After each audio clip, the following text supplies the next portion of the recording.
guys, it's Carly, and welcome back to 88 Characters. In this episode, we're going to be talking about something that will involve a lot of numbers. We're talking about the date and the time of day. So do you remember in the last episode that we talked about the characters for numbers? This is like a sequel to that. So if you still have something that you're unfamiliar with from that one, I recommend you watching it back again before watching this one. Okay, let's jump right in. So let's start with the character for year. 年 年. Now for this character, I see a train station with the train stopped at the platform. And if we want to say the year so-and-so, we would add this character at the end. So for example, well, I'm born in the year 1996. So we would say 1996年 1996年. Now, note that because in English, we would group two numbers together, 19 and 96. But in Chinese, we always say the numbers separately. So we would say 1996 year. 1996年. Okay, well, I guess now that you know my age, let's find another example. I'm a huge fan of Jay Chou's, and he has a song called Shanghai 1943.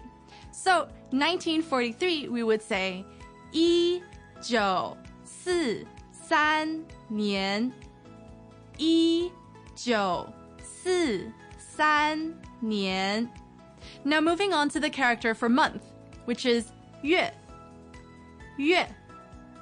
Now we all know the moon cycle is a month, so you can see this as a crescent moon.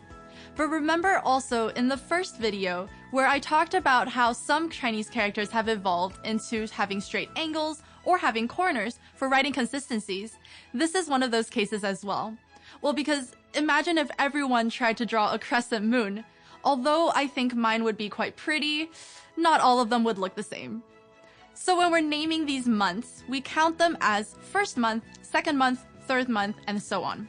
So for example, first month, January, would be 1月 1月.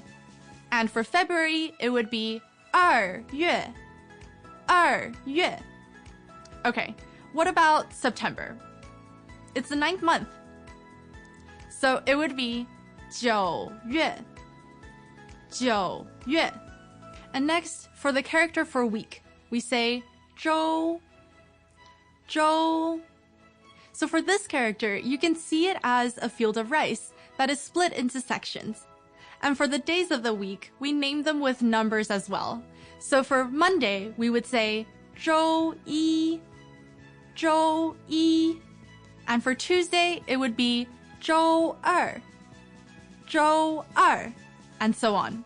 However, for Sunday, we don't say 周七. We say 周日 instead. 周日, where 日 stands for the sun.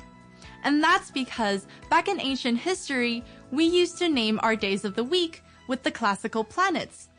But over time, a lot of people found it very difficult to remember everything, so they replaced Monday through Saturday with numbers. And as for Sunday, the reason why we don't name it 周七 is because, well, people saw Sunday as a very important day because it's not only the end of a week, but it's also the start of a week. And so, in order to loop everything together, we decided to keep the name as 周日. So next for the character for day, which is 日 日. Now we've actually already seen this character before when we were talking about 周日, Sunday, because it also means the sun. So now, we chose this character to mean day because, well, the sun rises and sets every day. Get it? Okay, and so originally, this character started out as a round with a dot to symbolize the sun, and over time, it evolved into this here. And now this is also a very common radical that we see in other characters as well. Now to add in the numbers, for example, if I wanted to say 18th, it would be 18日 18日. And, or for example, the 27th would be 27日 27日 So up until this point, we've saw the year, the month, the week, and the day. So pause this video here and comment down below the date that you're watching this video. All right, moving on. For morning, we say 早上 早上 And the first character, 早, means early. And you can see this character as a sun rising above the horizon. Such an image. And the second character, which is 上, means up. You can see the bottom stroke as a baseline, and the extension going upwards, meaning up. So another way to say morning is 上午 上午 where the first character is the same as before. And the second character, 午, means noon. So imagine if you're working in the field all morning, then you would likely want to take naps at noon. So you can see this character as a shaded area for naps. Greetings everyone and welcome to Chinese Pod Trivia. Our first question is, how long will it take you to become an intermediate Chinese speaker using the Chinese Pod app?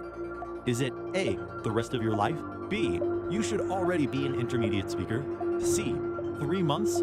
Or D, Chinese Pod has an app? You should already be in. Ooh, that is incorrect. The correct answer is C, 3 months. That's right.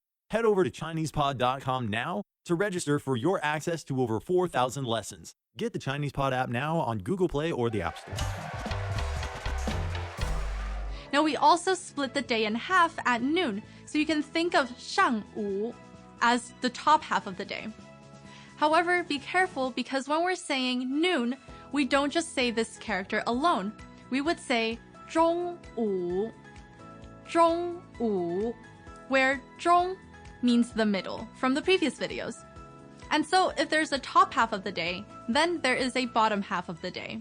And for afternoon, we say 下午 下午 Now, 午 is the same, and 下 means down.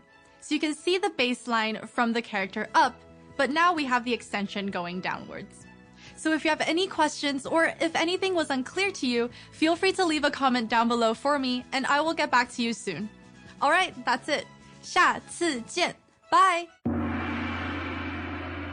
As usual, ChinesePod provides an extensive selection of learning materials for this lesson on its website, www.chinesepod.com. You can access this lesson directly with the lesson number 4573. So just go to www.chinesepod.com/4573 and you will find a transcript, vocabulary, and much more. The link again, www.chinesepod.com/4573.